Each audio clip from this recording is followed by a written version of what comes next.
The announcement that shook F1. From almost losing his dream seat to becoming Alpine's great hope, Franco Colapinto's story reads like a movie. Moments before the São Paulo Grand Prix, Alpine Racing detonated one of the biggest surprises of the season, and the plot just exploded. Alpine has confirmed that the 22-year-old Argentine will race alongside Pierre Gasly in 2026. For fans across South America, it felt personal. Thousands of Argentine supporters had flooded the Interlagos grandstands waving blue and white flags. When the news broke, the place erupted. A 22-year-old from Pilar, Argentina, once written off as not F1 material, had just secured his future in the toughest sport on earth. It was poetic timing. Brazil, South America's racing heart, hosting an announcement that reignited Argentina's Formula One dream. But to understand the weight of this moment, you have to go back to when everything seemed to be slipping away from him. The struggle begins. When Franco joined Alpine in January 2025 as a reserve driver, no one expected fireworks. He was the backup, the guy who sat in simulators, rammed data, and hoped someone else's bad luck would open a door. And then, 6 races into the season, fate intervened.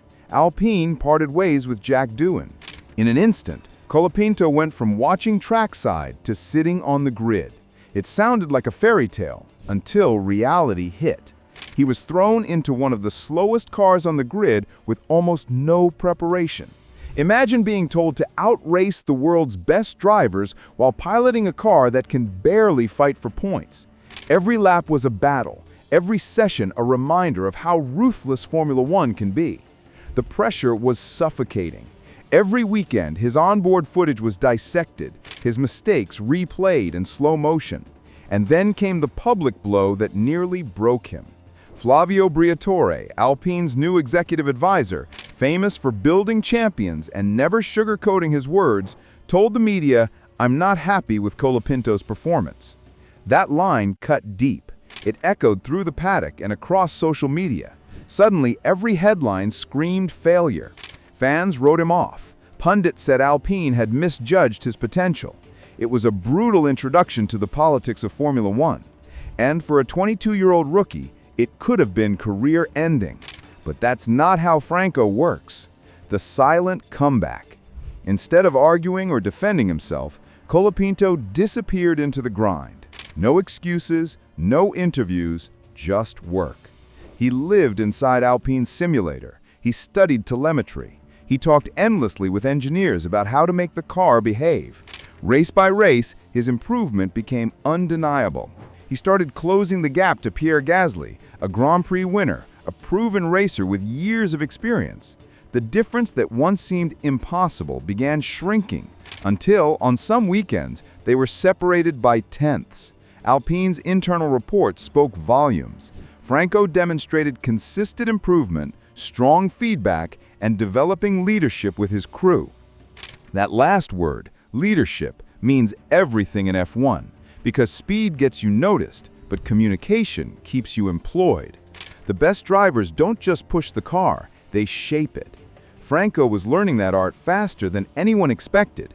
By the final stretch of the season, the paddock's perception had shifted. What was once seen as a rookie out of his depth was now viewed as a fighter adapting under impossible conditions. The turnaround. Behind the scenes, Alpine's leadership faced a choice. 2 young talents, Franco Colapinto and Paul Aron, both wanted the 2026 seat. The team reviewed everything: race data, teamwork, mental toughness, communication.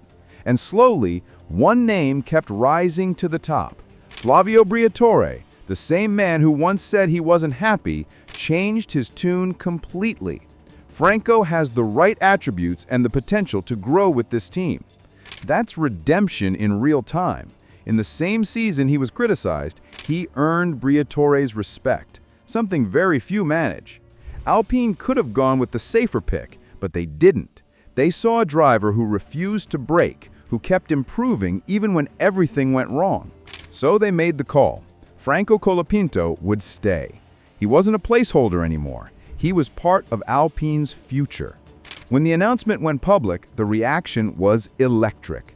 Social media lit up with Argentine flags, racing legends posted congratulations, and fans who had doubted him admitted they were wrong. This wasn't just a driver signing, it was a statement. Alpine believes in him. The new era.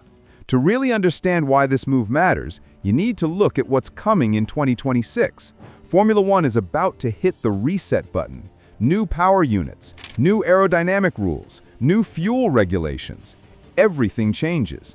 And that means every team, from Red Bull to Williams, starts from near zero. For Alpine, that reset is a lifeline. They're dropping Renault's power units and switching to Mercedes engines, the same powerhouse that carried multiple world championships. They're revamping their technical structure, reinvesting in facilities, and rebuilding their lineup around two contrasting forces: Pierre Gasly's experience and calm precision, and Franco Colapinto's youth, energy, and adaptability. It's a pairing that mirrors the classic mentor-rookie dynamic that shaped duos like Alonso and Hamilton, or Vettel and Leclerc. And it's not just about Alpine's rebuilding, it's about Formula One reconnecting with an entire region. Argentina has been starving for a homegrown hero since the days of Juan Manuel Fangio. Fangio won 5 world titles and became a symbol of perfection in motorsport. But after him, the Argentine flag faded from the grid. Now it's back. At Sao Paulo, the moment the announcement hit, the stands erupted in chants. Fans cried, waved flags, and filled timelines with hashtag Vamos Franco. You could feel what it meant. After decades, South America finally had a new face to rally behind. Alpine timed the news perfectly. They didn't just secure a driver, they lit a fire in one of the most passionate fan bases on Earth. The mental game and the road ahead. What makes Colapinto's rise remarkable isn't raw speed, it's what's happening between his ears. When he reflected on his first season, he said, "Ever since my debut, I knew it would be one of the biggest challenges of my life. It's been a long and tough road." That humility hides the grit behind the words. Most rookies would have folded under the weight of public criticism. Franco turned it into fuel. That's the mark of a real racer. He took Briatore's harsh words as motivation. He used every insult, every tweet, every doubt as a reason to get faster. And that's the difference between those who survive F1 and those who vanish after a year. Because in this sport, talent is everywhere, but resilience, that's rare. Heading into 2026, he finally has what he lacked in 2025: time. An entire off-season to prepare, months of simulator work, fitness training, team building, no last-minute promotion, no panic learning. For the first time, he'll enter a season with a car built partly around his input, engineers who know his style, and a teammate who respects him. The dynamic with Gasly is crucial. There's no visible tension, no data hoarding or rivalry. Gasly himself praised Colapinto's approach, calling him easy to work with and eager to learn. That's how progress happens. Cooperation, not ego. Now, will Alpine suddenly fight Red Bull or Ferrari in 2026? Probably not. Realistically, they'll still be chasing podiums, maybe points at best in the early months. But Formula One has a way of surprising everyone when rules reset. And somewhere in Argentina tonight, a kid is watching the news, staring at that blue and white flag, whispering, if he can make it, maybe one day I can too. So what do you think? Did Alpine make the right call backing Colapinto for 2026? Can he become the next